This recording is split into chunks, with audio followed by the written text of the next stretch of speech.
system. As in the first lecture, when I started with the syllabus structure, I told that all the topics in this entire syllabus are in sequence with each other or linked with each other. As in the first unit, we have studied what is meant by database, its advantages, disadvantages, roles, etc. What is the different data models, ER diagram, then relational model, ER model. Then we have actually seen what is meant by normalization, means good database, how we can design a good database. In the second unit, in third unit, actual how the database is created with the database software that we have studied in the third unit with the SQL. And in SQL, we try to study it from basic queries to advanced and intermediate queries also. Some of the queries not we have studied that you are going to see in the advanced database system for final year. Then we have studied the file structure, means whatever the database we have created, the files, how to store it on the system, on the disk. So different ways are there: sequential file organization. Then we have studied hash file organization, clustering file organization, heap file organization. Then data dictionary, means which is used as a dictionary to identify the data or the information about the data which is stored in data dictionary. That part we have studied. What is meant by buffer, buffer manager, buffer replacement policies, that part we have studied. What is meant by disk, what how the actual database is executed or the queries are executed in main memory. That part we have studied in the fourth unit, along with the indexing and hashing.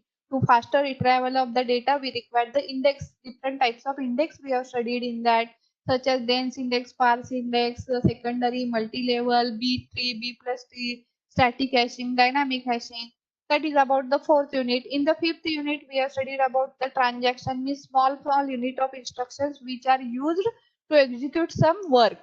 So that what is transaction and all the related to transaction for faster or to increase the throughput of the system, the number of transaction in executed in a particular amount of time. To increase that number of transaction, concurrency is provided by the database system. So how to control that concurrency with different protocols, that we have studied in unit number 5. Now, transact as where all these things we are doing on computer system, correct? So as we are doing all these things on the computer system, it is an electronic device. It is an electronic device which may subject to failure,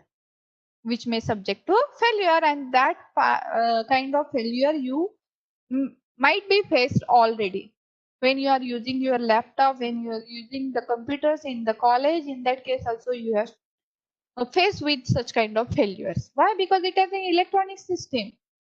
So this electronic system may subject to failure.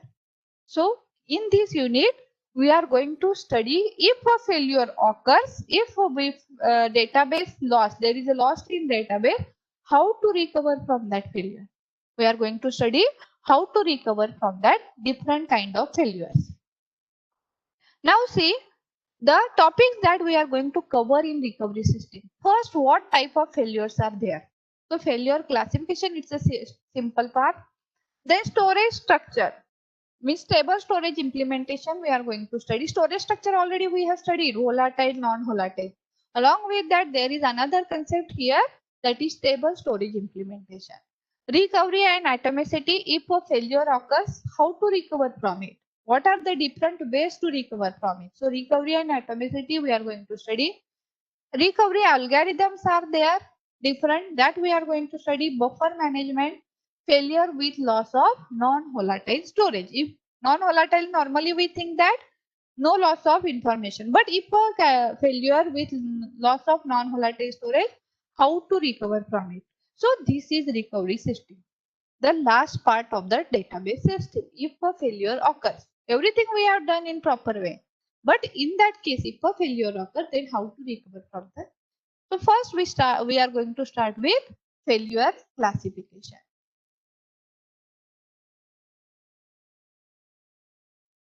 So what kind of failures you know, or you already faced? Tell me some examples. Anyone which kind of failures already you faced?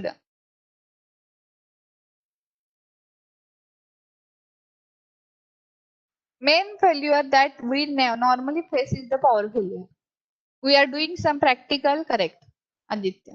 So we are doing some practical. If the data is not saved, then and the power failure occurs, what happens? The data, entire data is not stored, or it is not available after the power starts. So that is the major power failure. If we are doing some documents or performing some preparing some document, word file, we have prepared a word file with 2, 3, 4, 5 pages and we forgot to save it. And if a power failure occurs, what happens? We miss the entire information, or whatever the part we have not saved, we miss that particular part or particular information. So such kind of failures are there. Any other failure, anybody? Hmm? Anyone faced with the disk failure? Your hard disk is corrupted entire. It may be possible that hard disk, once the hard disk is corrupted, it is not possible to recover many times. There are some methods to recover from hard disk failure also, disk failure, but it's very rarely possible to recover from this failure. It is the biggest failure, we say, disk failure. Right? In this way, there are so many kind of failures. Some of these we are going to see here. So the first is the transaction failure. Transaction, or you can say it's a we write a program as a transaction. Set of instruction is nothing but the transaction. So which kind of failure occurs with the transaction? Logical errors or system errors. Logical errors, the transaction cannot complete due to some internal error conditions such as bad input, data not found, or overflow. Means it is same like your C++ program. You are doing some program, and if you are not given a proper input, a failure may occur. We can say it's a logical failure. Whatever the logic you have used in your instructions written, it may be wrong. So data not found, sometimes you are not given the input and try to execute it, overflow, etc. System error. The system has entered an undesirable state, for example, deadlock, as a result of which the transaction cannot continue with its normal execution. So these are the main two types of transaction failures: logical errors and system errors. Next, system crash. That I told that. System crash occurs. A power failure or other hardware or software failure causes the system to crash. So non-volatile storage contents are assumed not to be corrupted by system crash, but rarely it may be possible that we lost the entire information which is stored on the hardware. Means on the disk, whatever it is stored, we may lose the entire information. But it is very rare. The corruption of this data. And the last, disk failure. The head crash or a failure during data transfer. Suppose we are transferring the data from one storage to another storage. In that case, if a failure occurs during this data transfer, then it destroys all the part of the storage. And here it is a major loss normally. So these are the major failure classification: transaction failure, system crash, and disk failure. Now the storage structure. Already in the fourth unit we have studied the storage structure: volatile storage, non-volatile storage. What is volatile? Does not survive system crash. For example, main memory, cache memory. So whatever the data information stored in the main memory, whenever a power failure occurs, the loss of information. There is a no survival of data if a power failure occurs or system failure occurs. Now the second one is non-volatile storage, survives the system failure. Example: hard disk, tape, flash, we can say your pen drive, etc. CD, DVD, all are the example of non-volatile storage. But may still fail or lose the data. As I told that if a disk failure occur, head crash occur, it is not possible to survive the data from this kind of failures. So how to avoid it, or what is the option, another option to keep the data safe?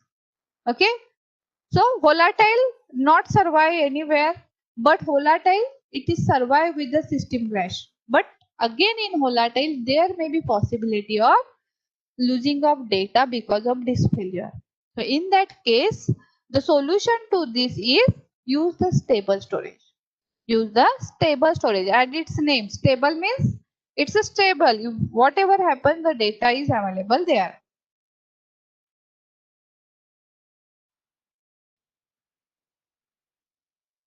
Okay.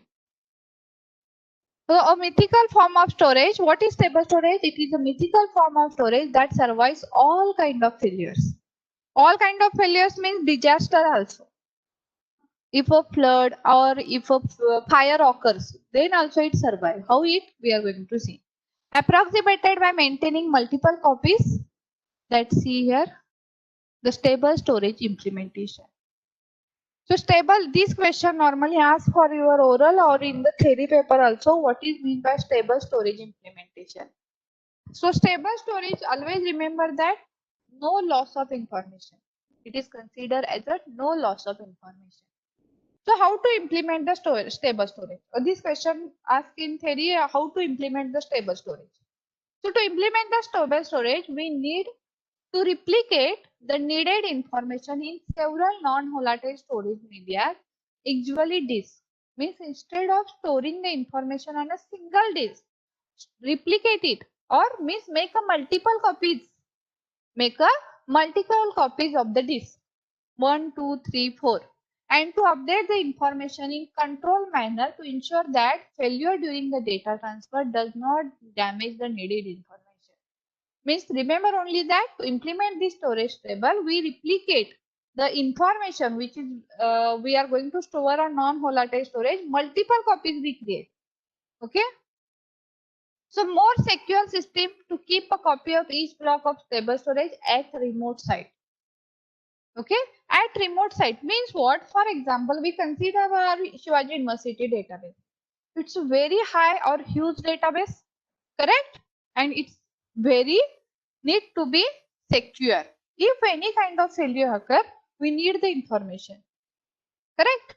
So that university database, whatever the university database, instead of keeping it here only in the Shivaji University, instead of keeping it in Shivaji University, yeah, we use all kind of things. But if a disaster occurs, as in the last year flood was there, in that case, if a fire occurs in the server room where the actual entire database is stored, if a power failure, if a fire occurs in that particular room, how to recover from that?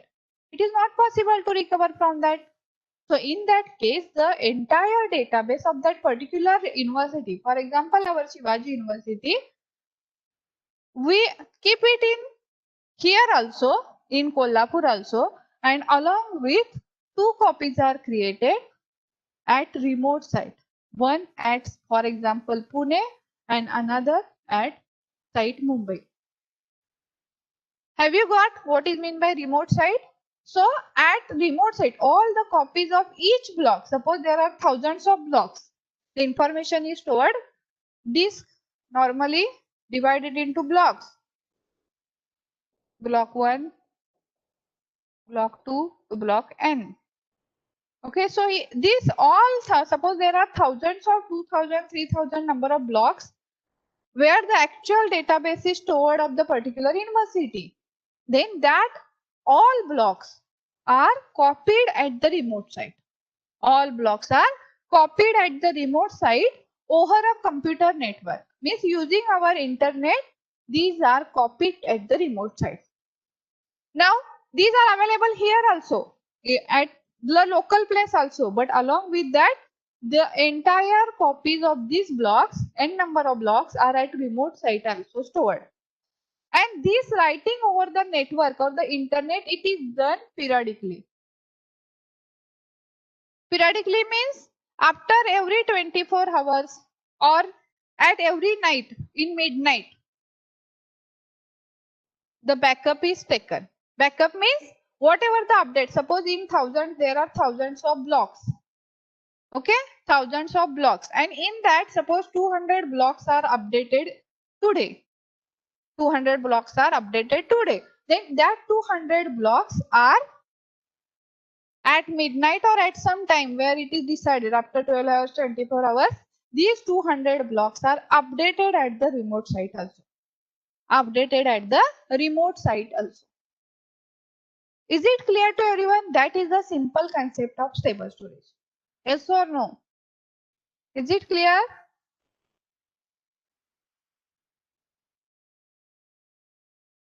Okay. So in this way, the stable storage implementation system is used.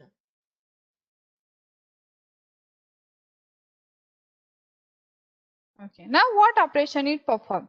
Since the blocks are output to the remote system as when they are output to the local storage, means at Kolhapur site, the updates are made and the same updates are made to the remote site. That already I have told you periodically after 24 hours from midnight 2 to 5 a.m. in the that period is decided by the administrator, and whatever the updates are made in that particular day, all are done at the remote site.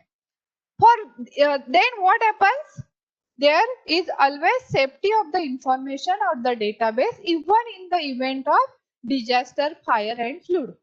Even in the event of disaster such as fire and flood. If a fire or flood occurs at this site, the administrator can recover entire information from the remote site. Why? Because it is updated at every day after some period.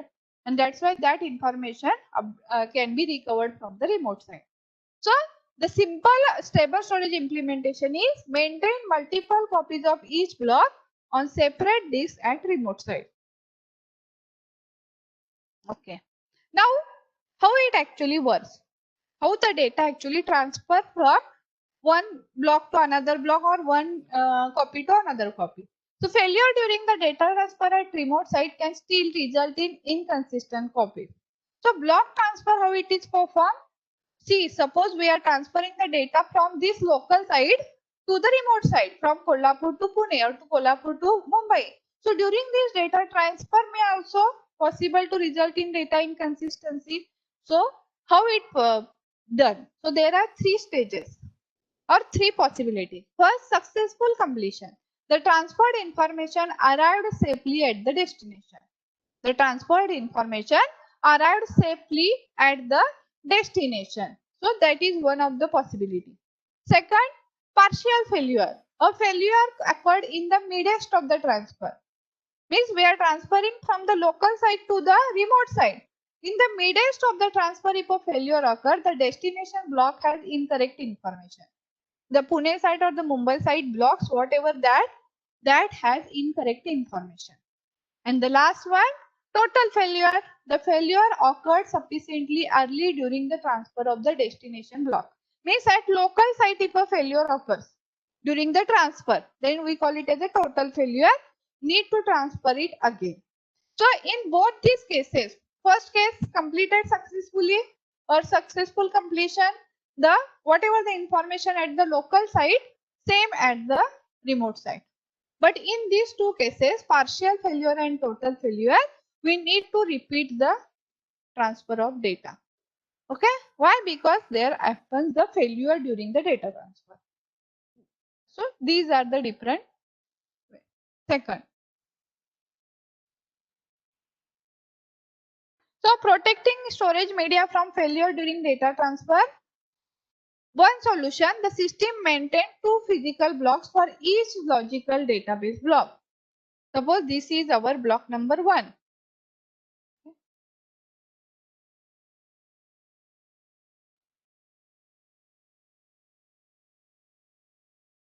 This is block number 1 or block number I.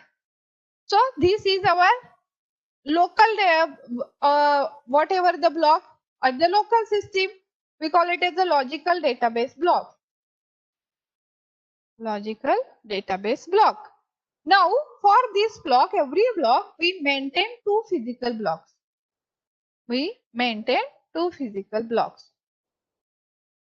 to avoid the inconsistency. Two physical block 1 and physical block 2 for this same logical database block. And then how it executed?